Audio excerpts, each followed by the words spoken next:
And that is why I say you don't need to celebrate. We have a country that is going through difficulty.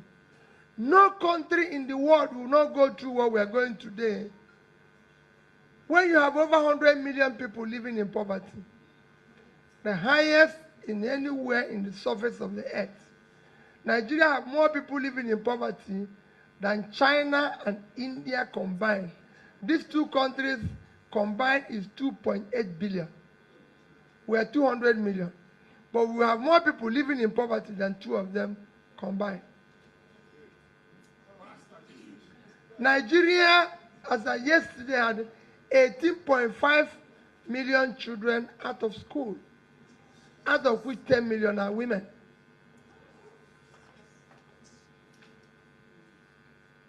The list is long. Nigeria has the highest unemployment today. Everywhere I go, people say, how did we get here? What happened? What is happening? Every place you go is getting better except Nigeria. So what is happening in Nigeria? What you're experiencing in this country is cumulative effect of leadership failure over the years. It is leadership over the years, which all of us are contributed to. No single person contributed to it. Everybody, because while the criminality and the bad governance were going on, we were celebrating. Every other country of the world resists bad governance. But in Nigeria, it's celebrated. It's only in Nigeria that you become governor, local government chairman, and people see you obviously doing what is wrong and continue to praise you and tell you, Your Excellency, you're the best thing that has happened to everybody, even when you're doing the wrong thing. It's only in Nigeria that you borrow, you don't have a house, you don't have anything, and you become governor. And suddenly you build big house, buy all the cars with their money, even invite them for Thanksgiving with their bishop and everybody. They are singing and dancing with you when they should call police because they know you stole their money. And that is why I say you don't need to celebrate. We have a country that is going through difficulty. No country in the world will not go through what we are going today when you have over 100 million people living in poverty, the highest in anywhere in the surface of the earth. Nigeria have more people living in poverty than China and India combined. These two countries combined is 2.8 billion. We are 200 million. But we have more people living in poverty than two of them combined. Nigeria, as of yesterday, had 18.5 million children out of school, out of which 10 million are women.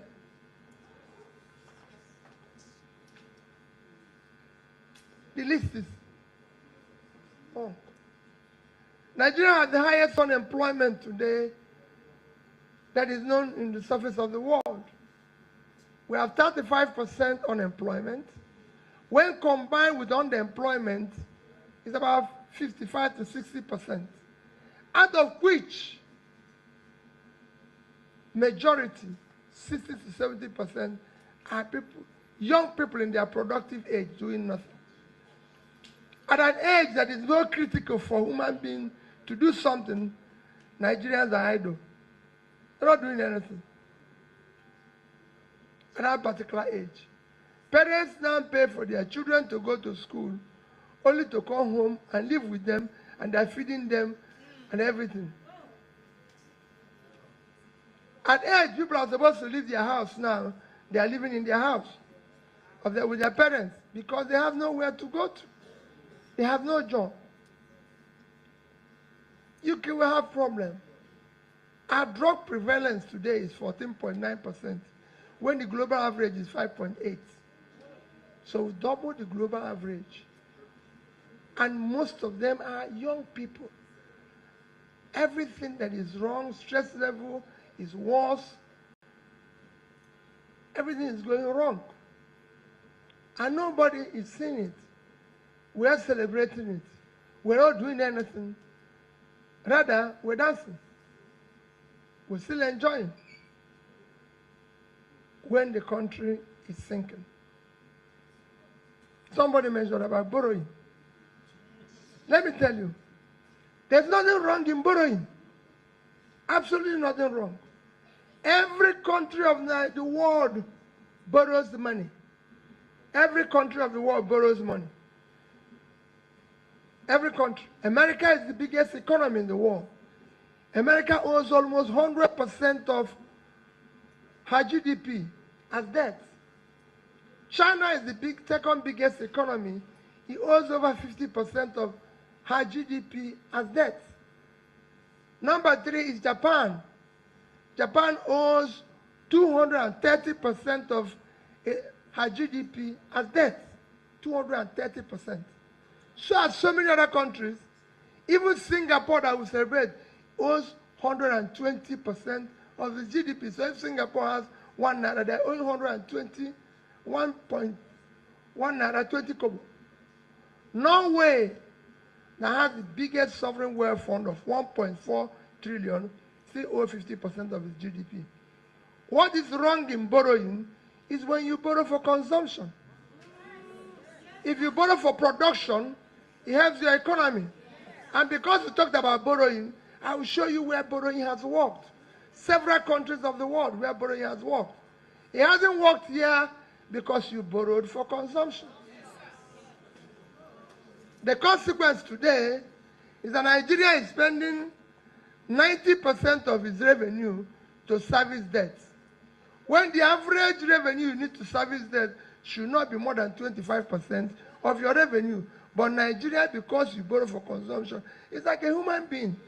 If you go to bank today and borrow money, in order to do and farm, do agriculture, do industry, do everything, you'll be able to pay back. But if you borrow it for burial, you will not pay back. You have a problem. If you borrow it for birthday party, you have a problem. If you borrow it for wine carrying, you have a problem. So Nigeria borrowed for picnic is for consumption. And that is why we're having problems. Serious problems. To the extent that we will not survive it. It is that bad. If you borrow it for production, it will be different. The first loan we borrowed was in 1964. When we borrowed money under Tafa Balawa, he borrowed $82 million to build Kainji Dam to generate 760 megawatts of electricity. 1964, September 64. If you read the letter of the borrowing, he said, I'm borrowing to build this facility in order to create an economic development of my country. And the World Bank replied him and said, we are supporting you because what you are doing will go a long way in development of your country. 58 years after, Kainji Dam is still standing. The one we borrowed today, where is the Kainji Dam? Because it was borrowed for consumption. When Obasanjo left government, his borrowing was every money we owed when Obasanjo left government was 3 trillion. Today, we are owing 58 trillion.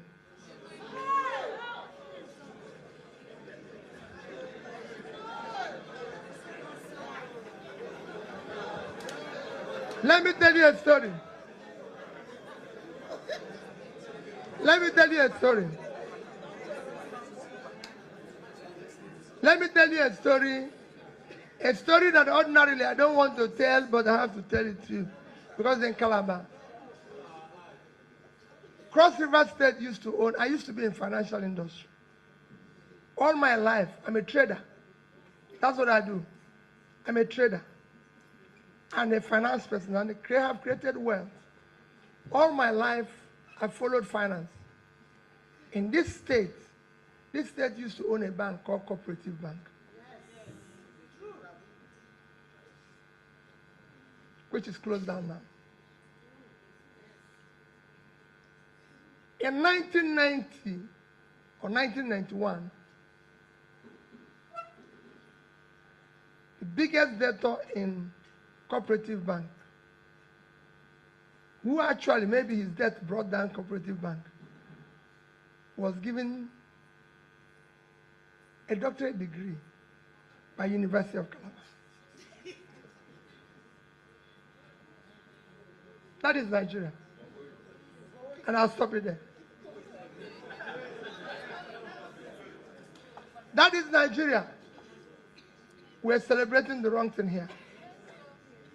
And it's time to tell you people, the young people who are following us politicians, you're hurting your future. Has nothing to do with any of us. This is a criminalized place. Unless you fight and take back your country, you're finished. Because we're all gone. We'll lead the better part of our life. I'm not looking for anything today.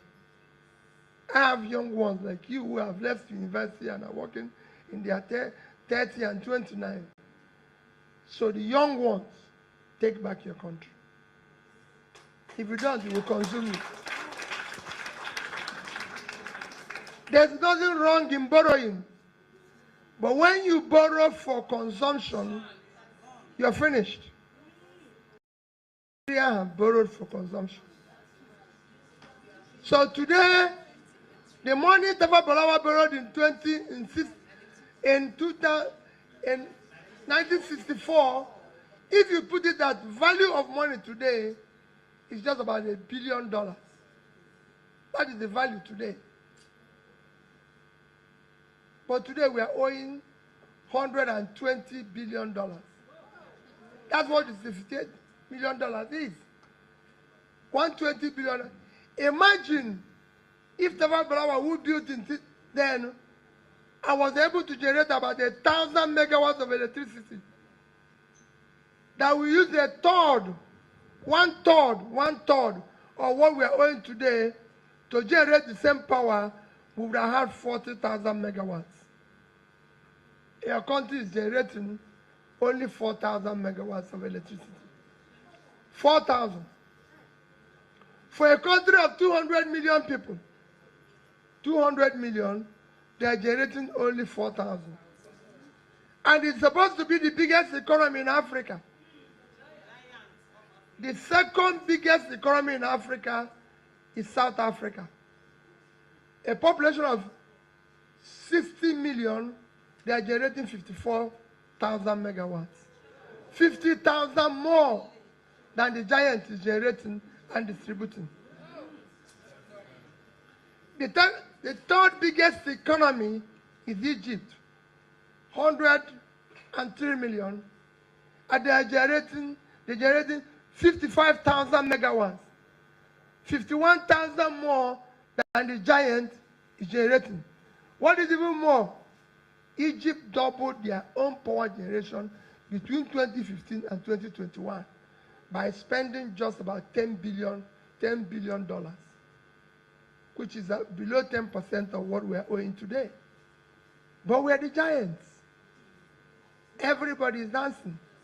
My dear people, it will shock you. If I'm giving somebody, I'm giving a free hand, nobody will dance in this country for 5 years.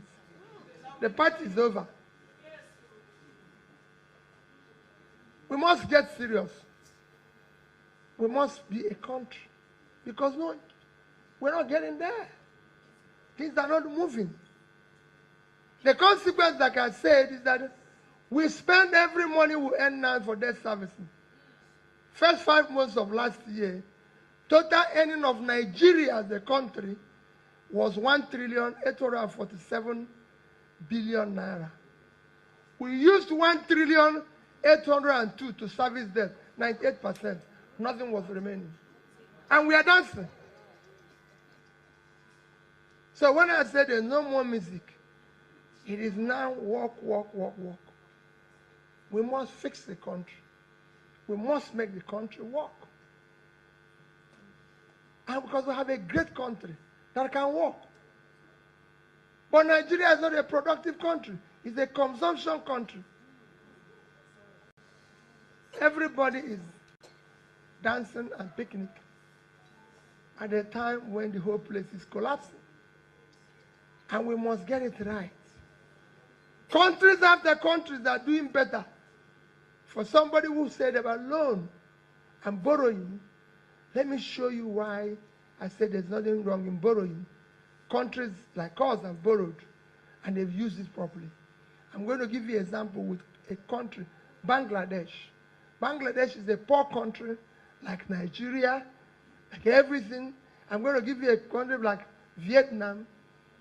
I was in Bangladesh in 2010. In 2010, compared to Nigeria, Bangladesh economy is $115 billion GDP. 115. They were owing $45 billion. 35% of their GDP is in debt.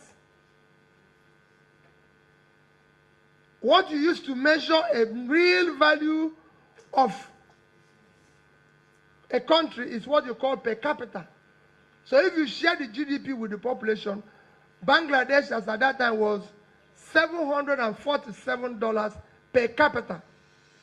In 2010, Nigeria, your own country, was then $375 billion GDP with a per capita of 2,250.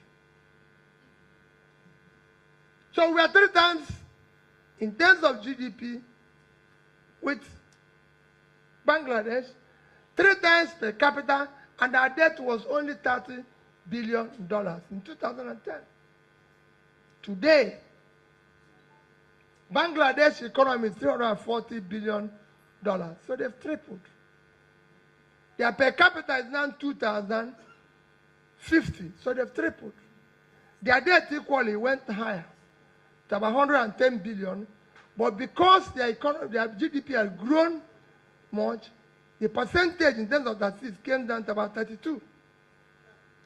But Nigeria is a different case. In Nigeria, our GDP, we borrowed more money. Our GDP today is 400 billion. Our per capita is now just 2,000.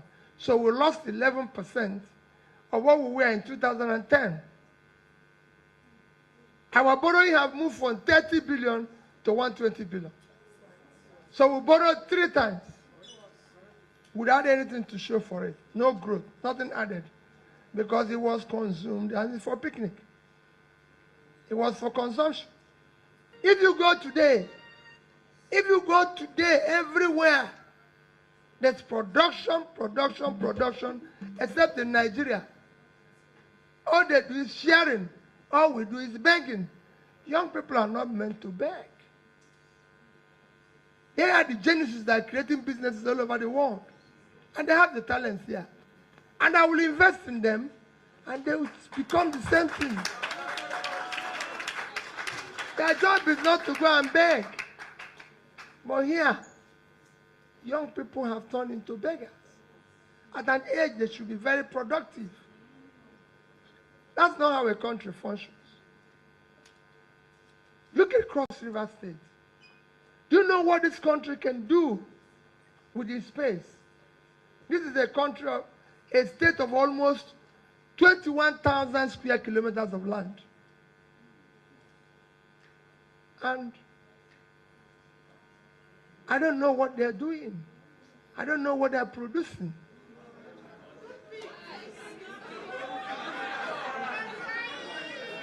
No, I want you to listen to me. Right? No. Now you have a port. It's very important. It's very critical. That port is critical.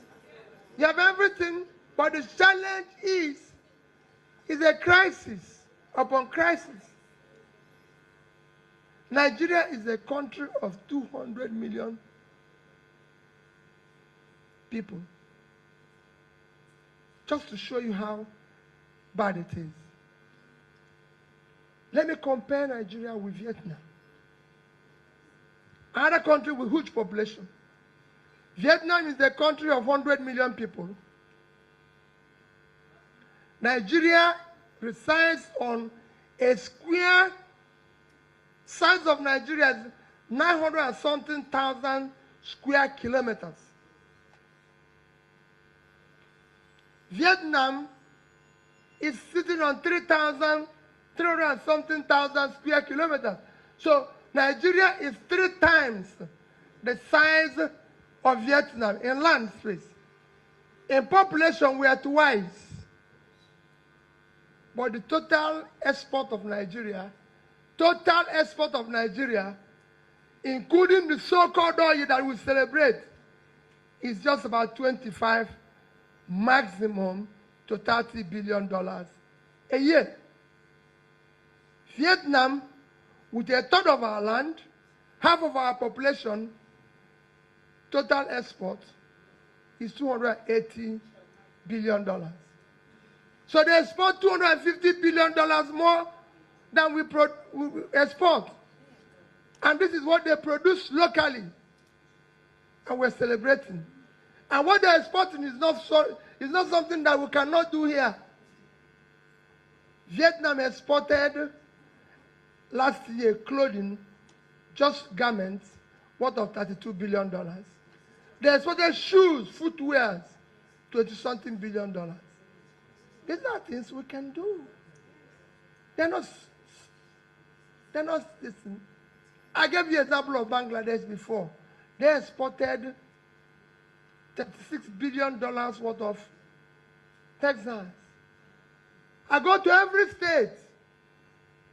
I'm very sorry. Dancers, you're good people. But I go to every state. I said to them, is it not time for us to know what we're doing? I was in Niger State. Niger State cannot feed itself. Niger State cannot produce anything for Nigeria.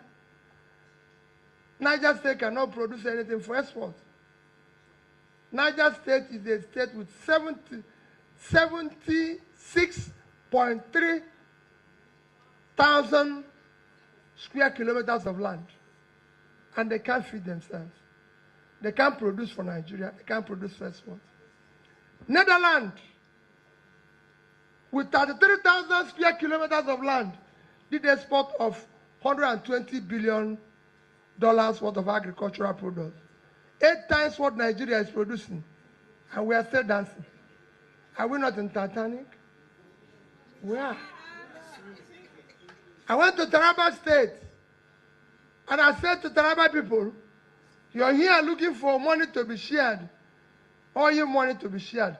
Look at the lovely land in Taraba State, where you can plant the best flower in the world. Kenya earned last year from flower exports about $500 million. I said that's what they earn from flower exports. The young girls that work in flower exports are paid, people who are not graduates, are paid between $100 to $200, which is between 60 to 120,000 naira. And people are unemployed here. And we're dancing.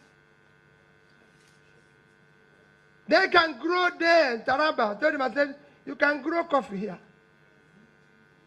Very good coffee.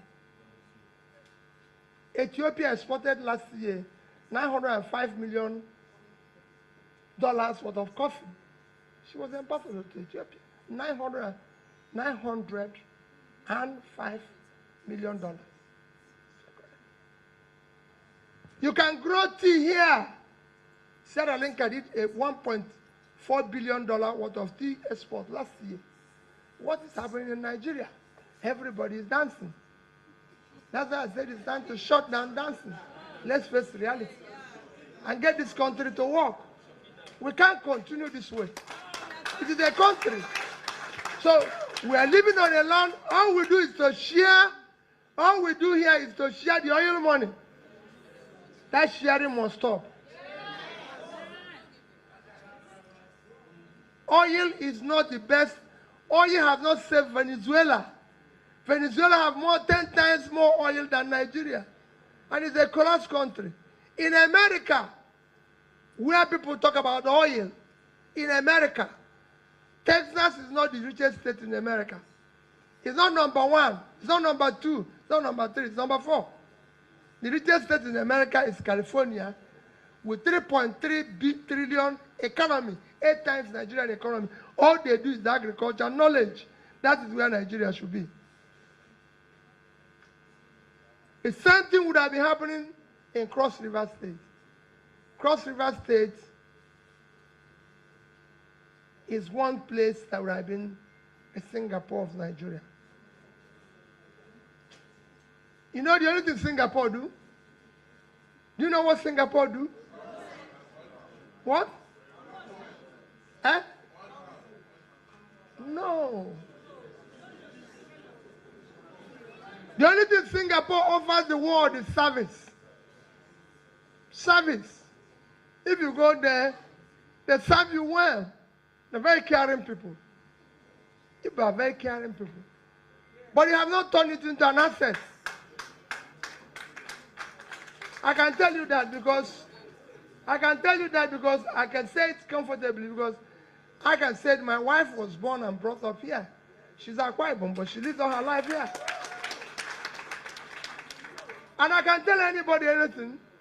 It will be difficult for me to ask her to go because she's a very caring person. Life is about caring. She's servicing. This is where people should have been coming for tourism, holidays, everything. But they're not coming. They are not coming because you have not invested in the right way. You're not doing the right thing. Tourism, Morocco earned from tourism $3 billion last year. Morocco earned $3 billion. My dear people, I can go on and on and on today. We have so many places to go. Let me tell you, please, it is time. I know delegates that are here. People are going to give you people money. All the candidates, all the aspirants are going to come here and tell you a story. Most of them, chairman, will come with deep pockets. We are not the same. Some are in government, some are there. And the young ones, people are going to come to celebrate you people, be happy and everything. Anybody who gives you money, please take.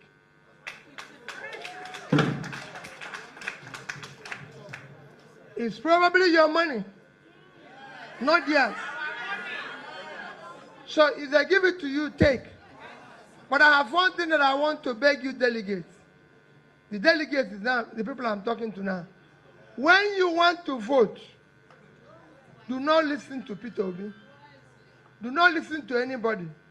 Please take the picture of your children. Put it in your front and pray and say, what society do I want these children to continue to live in?